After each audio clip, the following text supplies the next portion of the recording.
नमस्कार दोस्तों, मैं हूं सुप्रतिम बैनर्जी और आप देख रहे हैं क्राइम तक।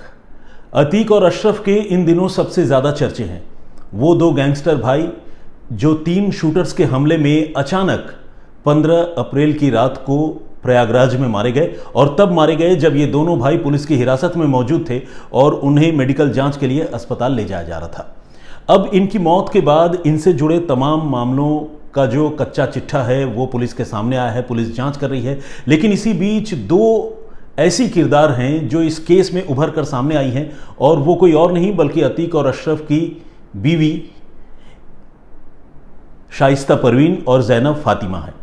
शाइस्ता परवीन और जैनब फातिमा अचानक पुलिस की रडार पर कैसे आई, इन लोगों पर क्या इल्ज़ाम है, किस तरह से इन्होंने अपने आप को पुलिस से बचाने के लिए हथकंडे रचे और इन्होंने क्या कोई बुर्का गैंग बनाया जिसकी ओट में या जिसकी आड़ में ये लोग अपने आप को छुपाने की कोशिश कर रही हैं।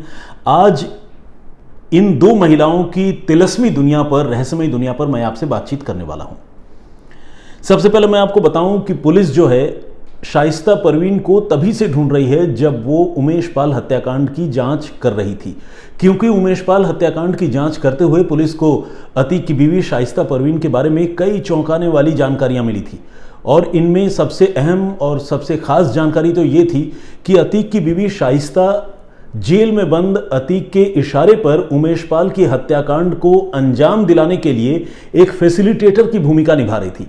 यानी वो एक अहम कड़ी थी जो अपने पति, अपने बेटों और शूटर्स के बीच जो है सूचनाएं पहुंचाने, इंफॉर्मेशन पहुंचाने, शूटिंग के लिए यानी शूटआउट के लिए, कत्ल के लिए रुपए पैसे देने का काम कर रही थी। पुलिस की शुरुआती तफ्तीश में ही ये बात सामने आई थी और तभी से पुलिस ने शाइस्ता परवीन की तलाश शुरू कर दी थी। आपको याद होगा कि सबसे पहले जब ये घटना हुई थी तब शाइस्ता परवीन ने मुख्यमंत्री योगी आदित्यनाथ के नाम एक चिट्ठी भी लिखी थी और खुद को बेगुनाह बताते हुए ये कहा था कि ये सब कुछ उसके और उसके परिवार के खिलाफ राजनीतिक साजिश का हिस्सा है। लेकिन जब पुलिस की जांच आगे बढ़ी तो सब कुछ शीशे की तरह साफ हो गया और ये पता चला कि ये महज कोई राजनीतिक साजिश नहीं जिसमें किसी आदमी ने उमेश पाल की हत्या करवा कर सारा इल्ज़ाम जो है वो अतीक अहमद और उसके परिवार पर मढ़ दिया हो, बल्कि अतीक और उसके घर वालों की इस मामले में बहुत सक्रिय भूमिका है। इस तरह के एविडेंसेस भी शुरुआती तफ्तीश में पुलिस के हाथ लगे और तब से ही पुलिस ने शाइस्ता परवीन की तलाश तेज कर दी थी। और अब जो चीज़ें लोगों को हैरान कर रही हैं वो ये कि सबसे पहले तो शाइस्ता का बेटा असद पुलिस के एनकाउंटर में मारा गया, मगर उसके अंतिम संस्कार में उसके कफन दफन के मौके पर शाइस्ता हाजिर नहीं हुई, जिसकी उम्मीद थी कि एक माँ का दिल ज़रूर रोया होगा और वो ज़रूर आई होगी, मगर वो नहीं आई। और इसके बाद जब अतीक अहमद की हत्या हुई और उस समय जब उसका अंतिम संस्कार हो रहा था, जब उसकी मिट्टी हो रही थी, तब भी पुलिस को और खुफिया एजेंसियों को ये लग रहा था कि शायद शाइस्ता आएगी, लेकिन तब भी शाइस्ता नहीं आई और उसके बारे में कोई खबर पुलिस को नहीं मिली। तो आखिर ऐसा क्या हो गया कि शाइस्ता पुलिस से इस तरह से बचने की कोशिश कर रही है? बहुत मुमकिन है कि जब आप ये वीडियो देख रहे हो, क्योंकि ये एक डेवलपिंग स्टोरी है, ये भी हो सकता है कि शाइस्ता तब तक गिरफ्तार हो चुकी हो या फिर ये भी हो सकता है कि शाइस्ता गिरफ्तार तब तक न भी हुई हो। लेकिन ये तथ्य जो है वो सामने आ चुका है, वो ये कि शाइस्ता 56 दिनों से 56 डेज पुलिस को लगातार छका रही है। 56 दिनों से वो पुलिस की नज़रों में फरार है और पुलिस उसे ढूंढने की कोशिश कर रही है। और शाइस्ता के नाम जो है पुलिस ने अब 50,000 रुपए के इनाम का ऐलान कर दिया। ठीक इसी तरह से अतीक के भाई अशरफ की जो बीवी है जैनब फातिमा, उसके वो 30 दिनों से इस मामले में पुलिस के बही खातों में फरार चल रही है। और अब पुलिस की जो छानबीन है वो ये बताती है कि शाइस्ता और अशरफ ये दोनों सिर्फ घर में ही जो है वो अपने अपने पतियों की राजदार नहीं थी, बल्कि उनका जो क्राइम सिंडिकेट था उसमें भी इन दोनों महिलाओं की बड़ी एक्टिव भूमिका थी। शाइस्ता पर पहले कुछ आर्म्स एक्ट के मुकदमे दर्ज थे, हालांकि बहुत ज़्यादा कोई हीनियस ऑफेंस के केसेस शाइस्ता पर नहीं थे। और जैनब पर तो खैर केस कोई दर्ज नहीं था, या हो भी तो बहुत छिटपुट या छोटे मोटे मामले होंगे। लेकिन अब उमेश पाल की हत्या के मामले में दोनों की भूमिका जो है वो सक्रिय रूप से सामने आई है। शाइस्ता के बारे में जैसा कि मैंने आपको बताया कि उमेश पाल की हत्या करवाने में शाइस्ता का रोल है, ऐसा पुलिस की तफ्तीश कहती है। और जैनब फातिमा के बारे में ये कहा जाता है कि वो 120B यानी साजिश में शामिल होने की दोषी है। और दोषी इस तरह से है कि वो जो है लगातार जितने भी शूटर्स हैं उन शूटर्स को प्रोटेक्ट कर रही थी और उन्हें छुपने में पुलिस की मदद कर रही थी। तो ये अपने आप में बहुत हीनियस और बहुत संगीन बात है, जिसमें कातिलों की मददगार के तौर पर इन दोनों महिलाओं का चेहरा सामने आया है। अब शाइस्ता के बारे में ये कहा जा रहा है कि हो सकता है कि वो भारत में हो, और ये भी कहा जा रहा है कि शायद वो खाड़ी देशों में कहीं भाग गई हूँ, एजेंसियों को चकमा देकर फरार हो गई हूँ। लेकिन शाइस्ता के कुछ सीसीटीवी फुटेज सामने आए हैं, और उन सीसीटीवी फुटेज में वो प्रयागराज के पास जो कौशाम्बी ज़िला है वहाँ के कछार इलाके में देखी गई थी, और वहाँ पर वो शूटर साबिर के साथ और कुछ बुर्का नशी महिलाओं के साथ देखी गई थी। और ये बुर्का नशी महिलाएं शाइस्ता को घेर कर चल रही थी, और खुद शाइस्ता का चेहरा भी जो है वो पोशीदा था, उसने भी बुर्का लगा रखा था। इसके बाद पुलिस ये कह रही है कि शाइस्ता जो है वो बुर्के की आड़ में अपने आप को छुपाने की कोशिश कर रही है, और एक तरह से उसने एक बुर्का गैंग बना लिया है। लेकिन शाइस्ता की ये जो तलाश हो रही है, आखिर पुलिस को इतनी बेसब्री से उसकी तलाश क्यों है, तो वो जानना बहुत ज़्यादा ज़रूरी है। और वो जानने के लिए उमेश पाल के मर्डर के सीक्वेंस को थोड़ा सा समझना चाहिए। उमेश पाल की हत्या साबरमती जेल में बैठे अतीक अहमद ने रची, हत्या की साजिश, और इसमें उसने बरेली जेल में अपने भाई अशरफ को भी इस साजिश में शामिल किया। इसके अलावा उसका बेटा असद जो है वो तो इस मामले में एक्टिवली इन्वॉल्व था। आप सबने उसकी सीसीटीवी फुटेज देखी, एनकाउंटर में वो ढेर भी हो गया।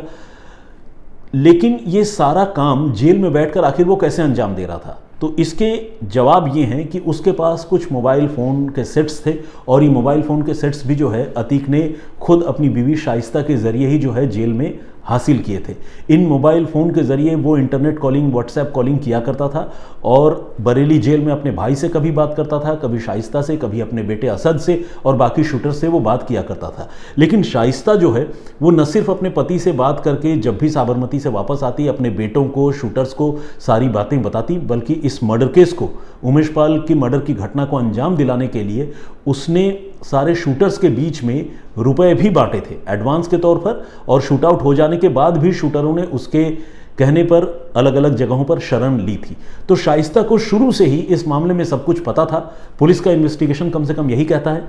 और यहाँ तक कि शाइस्ता ने गुलाम नाम का जो शूटर था उसे ये भी ताकीद कर रखी थी कि वो लगातार उसके बेटे असद के साथ रहे, और असद उम्र में छोटा है तो उसे प्रोटेक्ट करता रहे। तो ये जो सारी बातें तफ्तीश में उभर कर सामने आई है, उसे देखकर ये लगता है कि शाइस्ता महज इसलिए विक्टिमाइज नहीं है या इसलिए टारगेटेड नहीं है कि वो अतीक अहमद जैसे किसी माफिया सरगना की बीवी है, बल्कि क्राइम में उसके एक्टिव इन्वॉल्वमेंट की वजह से शाइस्ता जो है वो अब पुलिस की रडार पर आ चुकी है। शाइस्ता और जैनब, इन दोनों की गिरफ्तारी के लिए पुलिस ताबड़तोड़ छापेमारी कर रही है। आप सबको पता है कि ड्रोन से भी तलाशी अभियान वो लगातार चला रही है। और जो गैंग है अतीक अहमद का, जिसे यूपी पुलिस IS 227 के नाम से जानती है, उस गैंग का ये कोड नेम है, उस गैंग की इस वक्त सरगना जो है पुलिस की नज़रों में शाइस्ता परवीन ही है। अब ये देखने वाली बात है कि शाइस्ता कब तक पुलिस की गिरफ्त में आती भी है या नहीं, या फिर उसके साथ भी पुलिस का कोई आमना सामना होता है, एक्सचेंज ऑफ फायर होता है, क्या होता है, ये आने वाले दिनों में ये बात पता चलेगी। तो जैनब और शाइस्ता की तो ये कहानी थी, लेकिन इसके साथ साथ जो एक और माफिया सरगना है उत्तर प्रदेश का, मुख्तार अंसारी, उसकी बीवी अफशां अंसारी भी जो है वो तकरीबन 90 दिन यानी 3 महीनों से फरार है, और उस पर प्रॉपर्टी रिलेटेड कोई केस है। और उसकी फरारी के इस एटीट्यूड को देखते हुए, उसकी फरारी को देखते हुए पुलिस ने उसके नाम पर भी 50,000 रुपए के इनाम का ऐलान कर रखा है। तो कुल मिलाकर 3 माफिया सरगना, 3 माफिया डॉन और उनकी 3 बीवियां जो उनके पीछे से जुर्म की दुनिया में एक्टिव रोल निभा रही हैं, और तीनों ही कानून की नज़र में फरार हैं। ये एक अजीब इत्तेफाक भी है, और ये यूपी की आज की तारीख में एक अजीब सच्चाई भी है। तो खैर, ये था प्रोफाइल शाइस्ता परवीन का, और जुर्म में और ख़ासकर उमेश पाल की हत्या में उसके शामिल होने को लेकर जो तफ्तीश में बातें सामने आई है उसका। इस पूरी जानकारी पर और ये जो पूरा सीक्वेंस है जिसमें पुलिस के इन्वेस्टिगेशन में शाइस्ता परवीन का रोल सामने आया है, उस पर आप क्या सोचते हैं, आपका नज़रिया क्या है? अगर हो सके तो आप कमेंट बॉक्स में लिखकर ज़रूर बताएं। लेकिन इससे पहले कि इस बातचीत के सिलसिले को मैं ख़त्म करूं, जो पिछला प्रोग्राम या पिछला वीडियो मैंने अपलोड किया था जिसमें मैंने बताया था कि किस तरह कुछ किरदार, कुछ कैरेक्टर अतीक और उसके परिवार के लिए वफादार की तरह रोल निभा रहे हैं, निभाकर जान भी दे चुके हैं, जबकि कुछ ऐसे कैरेक्टर्स हैं, कुछ ऐसे किरदार हैं जिन्होंने अतीक की मौत के बाद अतीक के साथ या अतीक के जीते जी अतीक के साथ धोखे वाला खेल खेला है। उसके बारे में मैंने आप सबको बताया था। उस वीडियो में बहुत सारे लोगों ने कमेंट किया है, तो सारे लोगों का मैं बहुत शुक्रिया अदा करता हूं, बहुत धन्यवाद कहता हूं। ओशन ऑफ नॉलेज के नाम से हमारे एक दर्शक है, उन्होंने लिखा है कि आपका voice very good, thank you very much. Anil Verma ji ने ये कहा है कि सर थोड़ा वॉल्यूम बढ़ा दीजिए। वॉइस की तो तारीफ है, लेकिन वॉल्यूम कम होने की शिकायत भी है। रितिका जी हमारी रेगुलर लिसनर हैं, वो कह रही हैं कि आजकल वो बहुत बिजी हैं और कॉलेज से काम वगैरह करके लौटने के बाद जो है वो बहुत ऑब्वियसली बहुत बिजी रहती हैं, जिसकी वजह से स्टोरी वो रेगुलर सुन नहीं पा रही हैं। अली इमरान जी ने कहा है कि बुरे काम का अंजाम बुरा होता है, चाहे कितना भी वक्त लगे। ये बात बिल्कुल सही है। इसी को हिंदू धर्म में कर्म कहा गया है और कर्म का हिसाब जो है इसी दुनिया में होता है। सुष्मिता सरकार ने भी अपनी बात रखी है और इन्होंने कहा है कि जो लोग दूसरों के साथ बुरा करते हैं उनके साथ भी यही होता है। रोहन लिंबू के नाम से एक आईडी है, उन्होंने बांग्ला में लिखा है भालो आछे बंधु, मतलब सब कुछ ठीक ठाक है दोस्त। मीरा सिंह जी ने भी कमेंट किया है, बहुत स्वागत आपका। डीएस पटवाल जी ने अपनी बात रखी है। अजहर मंसूरी साहब, ओनली आर्मी के नाम से एक आईडी है। मुगाज गुड लाइफ के नाम से एक आईडी है, उन्होंने भी जो है कुछ इमोजीज भेजी है, thank you very much. Vijendra Singh ji रोज़ के नाम से हमारे एक दर्शक हैं, उन्होंने तो बहुत बुरी तरह से मुझे फटकारा है और उनको मेरी ये पेशकश या वीडियो जो है बहुत अच्छी नहीं लगी। हो सकता है कि उनकी जो सोच हो उससे मेरा स्टोरी लाइन मैच न कर पाया हो, लेकिन चलिए सबकी अपनी अपनी सोच है, हर कोई आज़ाद है। बाकी सागर यादव जी ने भी अपनी बात रखी है। वंडर वर्ल्ड पुष्पा शुक्ला जी हैं, 555 यो के नाम से आईडी है, उन्होंने भी अपनी बात रखी है। मौलाना निसार अहमद नागपुरी साहब हमारे रेगुलर लिसनर हैं। रेखा भट्ट जी, इन्होंने लिखा है सुप्रतिम जी आप सुरक्षित रहें, जय हिंद जय भारत, अपराधियों को सज़ा मिलनी ही चाहिए, उन्होंने ये भी लिखा है। सर आपने मेरा नाम नहीं लिया, मेरा नाम दीपक चांगल है, हमारे एक दर्शक दीपक चांगल जी ने ये शिकायत की है।